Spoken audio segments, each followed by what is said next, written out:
Okay, we're going to do a week 2 update. This is probably in midweek. Was today Wednesday? So it's actually the second week of the tank. The first week we ran just the equipment with salt water and the temperature up. Didn't run any filtration or anything like that. Just let it run, make sure it didn't leak. All the items work properly and everything like that. So here we are, week 2. We know things are cycling out finally. We're getting the dreaded diatoms, especially on the cured rock. A little bit on sand, not so much on the dry rock. So that means I'm probably a third of the way in the cycle. No nitrates to kill the diatoms or to have competition. There's nothing in there, so there's no nitrate bacteria to have competition with the diatoms that are creating the brown sludge on the tank.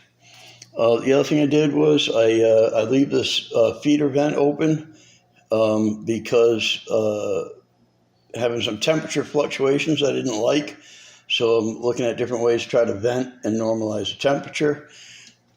Picked up a digital gauge. Right now it's like 78, I think. Yep, 78. That's with no heat on. Nothing's plugged in. So the first chamber from the back is empty. I got an empty spot. And then all I'm doing is running like some filter floss to keep things as clean as possible, even though we want to build up junk. And then in the next one is I got my submersible heater. And that's about it. The only other addition we did a little bit of dosing. And I don't know if you can see him. It's a little guy up there somewhere. Picked up clownfish, but he's been hanging up in the corner. So let's see if we can get a top shot of, see what's up. You guys can see him. There you go. There he is right there. A little guy, he's about an inch long, he's a little baby. Perfect for this small size tank. Because we're only going to fit like 3 or 4 fish in there. It's only 32 gallons. So there we are. I haven't put any ceramic media in because in the Fluval Biomax, it also kills the ammonia and the nitrite, and we don't want that while we're cycling out. So there we go. That's about it. Let's go ahead and do another check. I did put some knobs on, set up my power stick, ran that out the back, and just have everything in there. Go ahead and do yourself a favor. Go get yourself some tongs with some rubber on the bottoms. Believe me, you'll thank me later on when you're working. I got a test kit, a digital salinity meter, a few other things that we'll go over later. So there it is, midweek 2.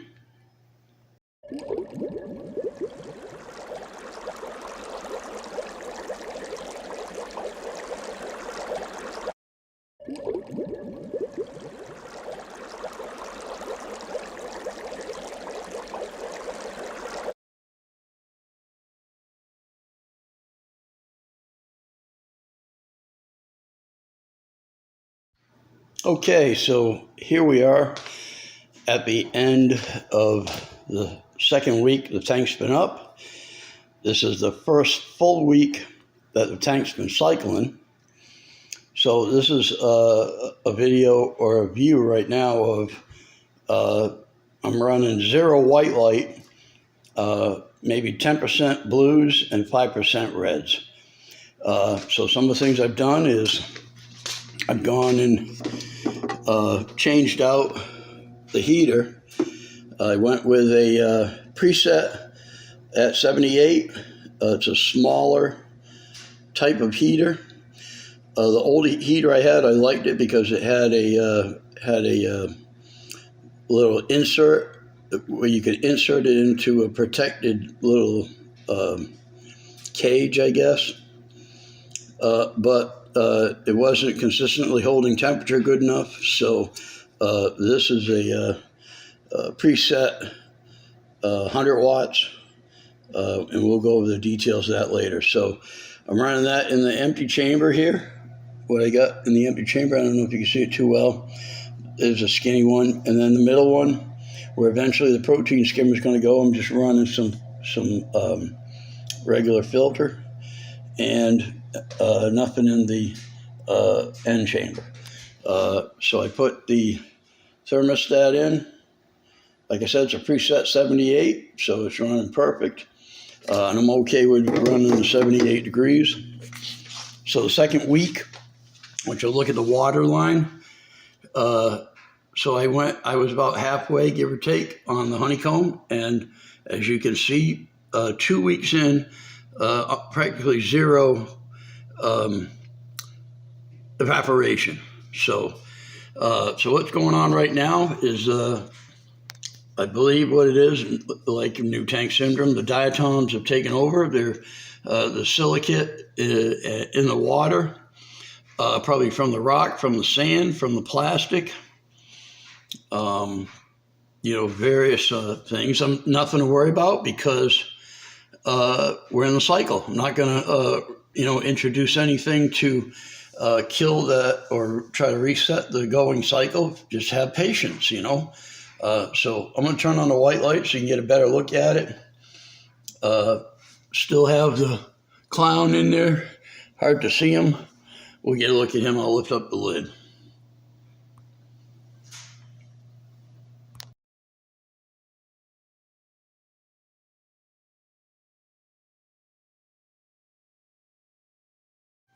Some other things I did I wanted to explain to you. So here's my connections. The white is for the power stick and the black is for the LED light, and I'll explain why I did that. I haven't set my cable management up yet, but I'll explain why I did the LED lighting.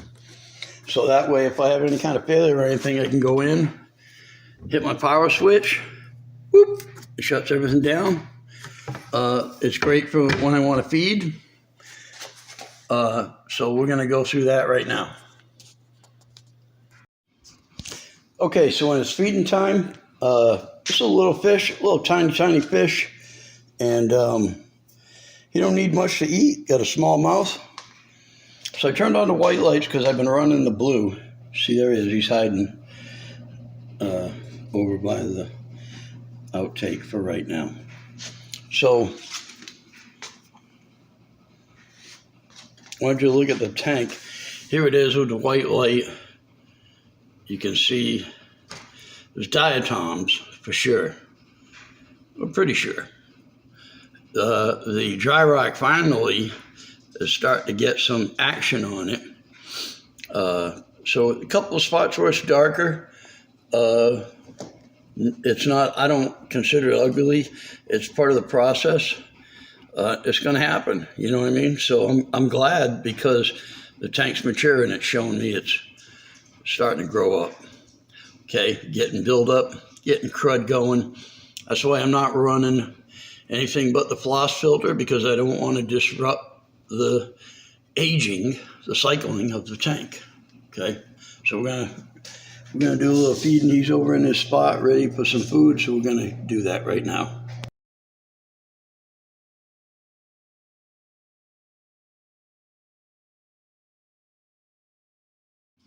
Okay, so baby brine shrimp frozen.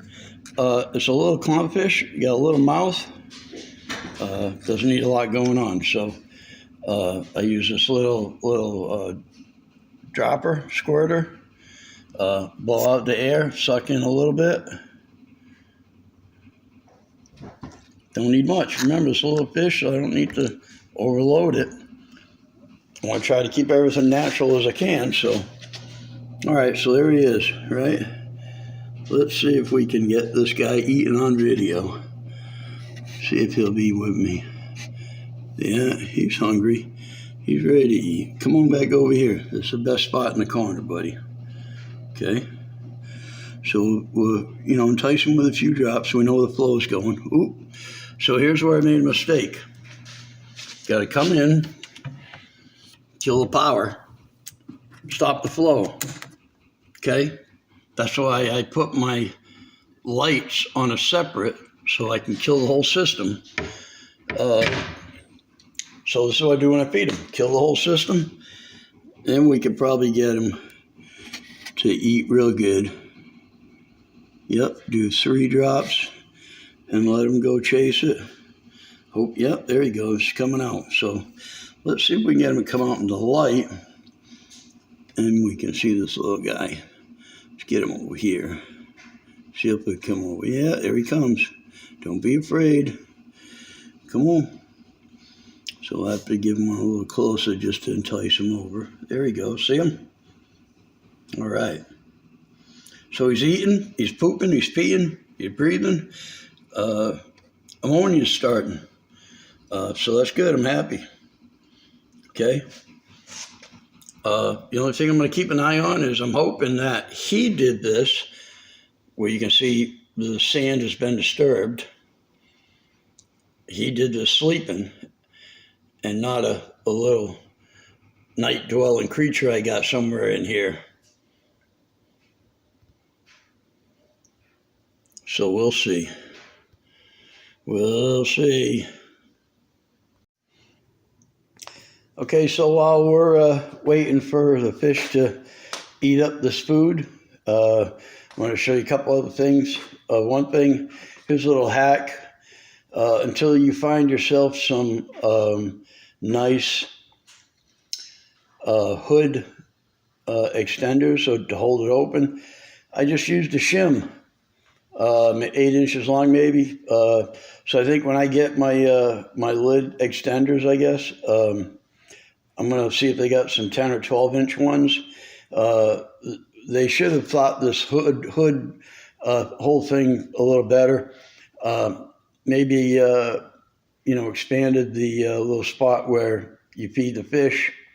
Even though right now I got that one fish in there. But one of the good things I kind of like was when they gave you the double-headed position or the directional for the flow from the pump. I thought it was a good idea. So I also added a power head. This one's, I believe, rated for 800 gallons per hour. And mainly I'm going to use that to keep the surface flow going. And then we'll see how that goes. And then, of course, I went over the, if you can see in the back left there, this is where I put the little heater, a submersible 100-watt heater. I had a 300-watt, which I had underneath. Didn't work out. It fluctuated the temperature immensely. It was just, didn't want to do it. One day it was, 81. The next day it was 73. So even though it was a 300-watt, didn't work nearly as good as this little dinky preset 100-watt submersible tank heater. Okay, so we're just waiting for Mr. Fishy to finish up his eating. We'll turn back the filters on and the pump flow and all that, and do our first water test, and we'll add that to the end of the week 2 video. All right, so we're going to recap where we are. This is a Fluval Flex 123 liter, better known as a 32.5 gallon tank. It's a bow front turned into a salt tank. And basically sand, water, rock. I salted the water and let it run for 1 week to test to make sure it didn't leak, make sure all the equipment, the pumps, everything worked, so that was good. Second week came, we added a fish, So we're at the end of week one. We're at the very beginning of the cycling or aging of the water. We've got, it's probably going to be another 3 weeks before I put in another fish. Maybe in between there, we might get a very hardy coral. We'll see what happens. But right now, that's where we are. End of week 2. Cycle's just beginning. We'll do a water test, and then we'll call it a week. Okay, so I want to do a quick review on a few things. Here's the normal setup. And so we're at week 2. What I did, we started this in January of 23 and picked out the best spot in the house. Then picked out the size tank that I was looking for, low maintenance, not too large, not too big. So I got, right size for what I'm looking for, tank and stand, which led us to where we are right now. So here we are, first weekend in February, and the end game of all this will probably start in Labor Day of 2023. By that time, I'm going to go maximum on a fish. We'll bring in another clownfish. The third fish, I still haven't decided yet because I got a huge choice I can make. And then the last fish we'll bring in will be a Mandarin goby once we get a good establishment of the tank. And also at that time, we'll slowly start bringing in some corals and very hardy ones to start filling out. So this is going to be a 6, 8, 12 month, progress. And that's where we are right now.